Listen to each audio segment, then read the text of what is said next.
मैं national एक्सर्विसमेंट coordination committee का राष्ट्रीय उपाध्यक्ष के.एस. रावत और बरेली जनपद का महासचिव हूँ। मैं सबसे पहले तो आप लोगों का धन्यवाद करूँगा, आपके मीडिया का, आपके प्रचार माध्यमों का बहुत बहुत धन्यवाद करूँगा कि कम से कम आप लोगों ने सही समय पे हमारी आवाज़ को बुलंद करने के लिए यहाँ पर आए हैं। आपका बहुत बहुत धन्यवाद। हमारी मांगे हैं, देखिए सन 2072-73 से हमारे सैनिकों को सबसे पहले क्या था कि 75% पेंशन मिलती थी जेसीओज, एनसीओज, ओआर को, क्योंकि उनकी सर्विस 15 साल से 17 साल, 20 साल, 22 साल होती थी। तो तत्कालीन गवर्नमेंटों ने ये निर्णय लिया था कि इनको जो पेंशन दी जाए, क्योंकि इनकी सारी ज़िंदगी पड़ी हुई रहती है, इसलिए इनको 75% जो है पेंशन बेसिक की दी जाए। परंतु तीसरे वेतन आयोग से हमारी पेंशन को कम करके उसको 50% किया गया और अन्य लोगों की जो 58 साल 60 साल में रिटायर होते थे उनकी पेंशन को बढ़ा करके उनके भी 50% किया गया, जो एट पार किया गया। ये बहुत दुर्दनाक कहानी है। उसके बाद वेतन आयोग होते रहे, वेतन आयोगों का अपना संरक्षण चलता रहा, परंतु इस समय जो OROP 1 और OROP 2, 1 रैंक 1 पेंशन 1 और 1 रैंक 1 पेंशन 2 जो हुआ है, उसमें हमारे जेसीओज, एनसीओज, ओआर को बहुत बड़ा धोखा दिया गया है। और धोखा हमारी सरकार ने नहीं, हमारे अफसरों ने नहीं, हमारे प्रतिनिधियों ने धोखा दिया और उन ब्यूरोक्रेट्स ने धोखा दिया है जो कि कमेटियों में बैठे हुए थे। उन्होंने क्या किया कि 48,000 करोड़ जो फर्स्ट OROP भी दिया गया था उसका 75% जो है अफसर्स के खाते में डाल दिया और 25% जो है मात्र हमारे जैसे एजेंसी OR को मिला। और अब की विडम्बना देखिए, जब सेकंड OROP का डिक्लेरेशन हुआ तो ताजुब करोगे कि 26,000 करोड़ का डिक्लेरेशन हुआ और 26,000 करोड़ के डिक्लेरेशन में हमारे जेसीओज को नायब सूबेदार से लेकर के और ऑनरी कैप्टन तक हमारे जेसीओज का एक भी पैसा नहीं बढ़ाया गया, एक भी रुपया नहीं बढ़ाया गया। ये हमारी दुर्भाग्य नहीं तो क्या कहेंगे। हमारी सरकार का दोष नहीं है, हमारी सरकार ने उन प्रतिनिधियों से विश्वास किया है जिन प्रतिनिधियों ने ये डिसीजन लिया है। ये सबसे बड़ा धोखा किया गया। और उसमें जो लोग सन 2014 के बाद जो रिटायर हो रहे थे उन लोगों का क्या किया इन्होंने कि वो प्रीमेच्योर मान लिए कि इनको पेंशन नहीं मिलेगी। ये कैसे संभव है? सेना के टर्म्स ऑफ इंगेजमेंट के अनुसार सेना में जो व्यक्ति 15 साल नौकरी कर लेता है, 15 से 17 साल नौकरी करता है, सेना शर्तों के अनुसार करता है, उसके बाद वो रिटायर होता है, उसको प्रीमेच्योर नहीं मानते। ये दुर्भावना है, ये तुरंत बैक होनी चाहिए। इसके अलावा जो हमारा मिलिट्री सर्विस पे है, मैं आपके चैनल के माध्यम से बता देना चाहता हूँ, एक सैनिक जो है सबसे आगे बॉर्डर पे खड़ा रहता है, उसको 5,500 मिलिट्री सर्विस पे और एक अधिकारी और एक MNS जो कि पीछे रहते हैं उनको 10,500 और 15,500। ये कहाँ की विसंगति? ये तो समान होना चाहिए।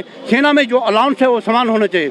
इसके अलावा हमने जो विधवाओं की बात करी है, सैनिक जब मृत हो जाता है, सैनिक की बेवा हो जाती है तो नेचुरल है उसके परिवार के खर्चों का ज़्यादा बहन करना पड़ता है, खर्चे बढ़ जाते हैं तो उसकी पेंशन कम हो जाती है। हमारी मांग है कि उन विधवाओं की भी वही पेंशन होनी चाहिए जो सर्विस पेंशन है, उसको कम नहीं किया जाना चाहिए। इसके अलावा एक और बहुत जटिल समस्या है साहब, समस्याएं बहुत हैं परंतु एक बहुत जटिल समस्या है। अभी तक हिंदुस्तान में गुलामी की प्रथा चल रही है। गुलामी की प्रथा का मतलब एक सैनिक घर से देश सेवा के लिए जाता है और उसको हमारे सीनियर अधिकारीगण जो है अपने घर में बैटमैन का काम करवाते हैं, एक गुलाम का काम करवाते हैं, अपने घरेलू निजी काम करवाते हैं, घर की व्यवस्था का काम करवाते हैं, बच्चों का काम करवाते हैं। जो दुर्भाग्य है, अंग्रेजों काल से जो एक कानून चल रहा है इसको तुरंत बंद होना चाहिए। तुरंत बंद हो करके और हमारे सैनिक को बाकायदा सम्मान मिलना चाहिए। वो देश की सेवा करने के लिए गया है तो उसको सम्मान मिलना चाहिए। और अंतिम हमारी जो डिमांड है, हमारे कार्यकाल और सिविलियंस के कार्यकाल में अलग अलग, हम 24 घंटे के नौकर हैं, सिविलियन 8 घंटे का नौकर होता है। हमारे वेतन आयोग को भी अलग किया जाना चाहिए। ये हमारी आज की प्रमुख डिमांडें हैं और मैं इन्हीं शब्दों के साथ आप सब लोगों का धन्यवाद करूंगा। हमारी डिमांडें आप भारत सरकार तक पहुंचाएंगे, हमारी सोच को ऊंचा बनाएंगे। बहुत बहुत धन्यवाद। क्या नाम है सर आपका? मेरा नाम है DS धनिक। क्या मांगे हैं आज जो आप? आज हमारी मांगे हैं OROP की, जो इन्होंने वो किया उसका वो पूरा हम लोगों को नहीं दिया, जिसमें क्या नाम का जेसीओज और ऑनरी इनको और वीर नारियों को जिसको इन्होंने अलग अलग कर दिया, जबकि फ्रंट लाइन में पूरे फौज लड़की है और एनएमएस जो हमारी नर्स हैं उनको भी इन्होंने उसमें लिया और हम लोगों को एक अलग कर दिया।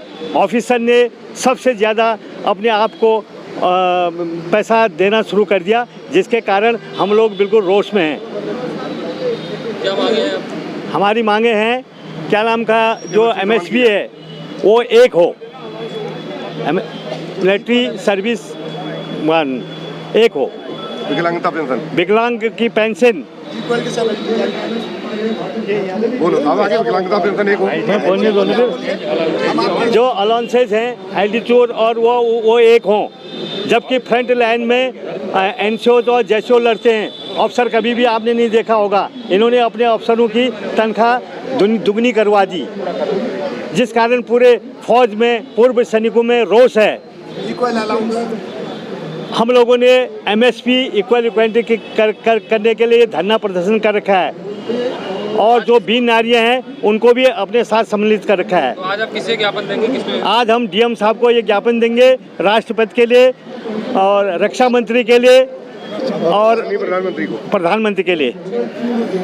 क्या नाम है सर आपका? मेरा नाम है एक्स हवलदार कृष्ण कुमार शर्मा। क्या मांगे हैं आज आपके? हमारी मांग ये है, ये OROP का सबसे ज़्यादा जो बेनिफिट है ऑफिसर्स ने अपने लिए ले लिया है और हम लोगों को बिल्कुल हमारा JCO रैंक है, जो ऑर्डिनरी रैंक है उनका तो बिल्कुल समाप्ति कर दिया, उनकी पेंशन कम कर दी है, उनको एरियल बिल्कुल दिया ही नहीं है। हमारे जितने JCO ORs हैं और अपने ज़्यादा लिया है। एक नहीं मेडिकल पेंशन है, मेडिकल पेंशन अफसरों का सबसे ज़्यादा है और हम लोगों का बहुत कम है। और लड़ती सेना सबसे ज़्यादा मेडल ऑफिसर के पास मिलेंगे, ऑफिसर्स के पास मिलेंगे। और जबकि जब ऑफिसर रिटायर होकर आता है इसमें मतलब 30 से 40% तक ये अपना मतलब कैटेगरी डाउन करा के आते हैं मेडिकल, जिससे होल लाइफ इनका इतना सबसे ज़्यादा बेनिफिट है और इनको बहुत अलाउंस मिल रहा है इसका। और MSRP जो मतलब मिलिट्री सर्विस जो 6 पे कमीशन से किया है वो भी इन्होंने अपना सबसे ज़्यादा बढ़ाया 15,500 अफसरों का। और ये नर्सिंग का जो है 10,500 और ORs के लिए 5,500 वो भी हम लोगों के लिए नहीं मिल रहा है। 5,000 का हाँ 5,000 के समथिंग है, 5 साढ़े 5 ऐसा ही। लेकिन हम लोगों को MSP मिलना चाहिए, हम लोग भी लड़के आए हैं सभी के लिए। सर एक चीज मैं कहूँगा, 2006 से पहले वालों को MSP दिया जाए। एक्चुअली OROP की मूल भावनाओं को कुचल दिया गया है। OROP की मूल भावनाओं को कैसे कुचल दिया है? 7 नवंबर 2014 के लेटर द्वारा, और वो लेटर माननीय न्यायालय को भी प्रस्तुत किया गया। न्यायालय ने उस पर यह टिप्पणी की कि इसमें कोई संवैधानिक त्रुटि नहीं है, लेकिन OROP का मेन पर्पस ये था कि those who retire at the young age should be granted the benefit of the OROP because they do the less service in the army or maximum service is done by the officers, but that all benefit has been taken by the officers. We are not getting equal MSP, we are not getting equal disability, we are not getting equal canteen facilities.